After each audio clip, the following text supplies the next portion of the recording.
Le gouvernement va payer 12 milliards. Sur ces 12 milliards, une bonne partie, c'est des arriérés des années précédentes. Et le gouvernement s'était engagé à payer pour le premier semestre de l'année 2019 8 milliards. Nous avons engagé 7 milliards 800. C'est la totalité des factures qu'ils nous ont présentées. Parce que comme ces différents établissements, c'est très difficile d'aller 8 milliards. Mais ils auraient présenté 8 milliards. Les 8 milliards étaient budgétisés et on était prêt à les engager. On en a payé énormément. Les 4 milliards qui restaient, le gouvernement s'était engagé à l'inscrire sur la loi rectificative des finances. À les payer en tout cas avant la fin de l'année. Peut-être dans le format, on a dit la loi rectificative des finances.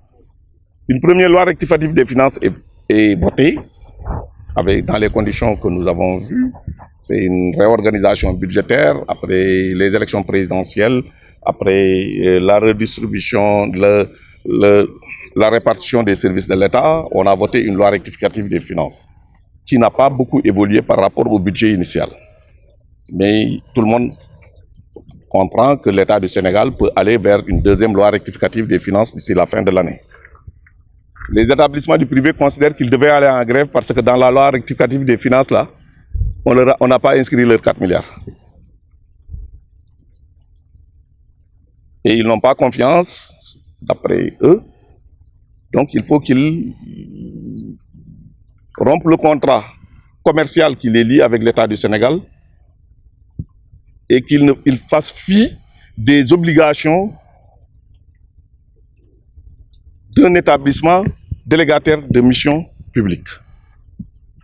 Ça, je le dis, parce que, quand même, je pense que par respect à l'État du Sénégal, on ne peut pas respecter nos engagements et on dit, voilà, vous n'avez pas montré que vous allez encore respecter ce qui reste. Alors, on met tout à la poubelle. Ce n'est pas acceptable.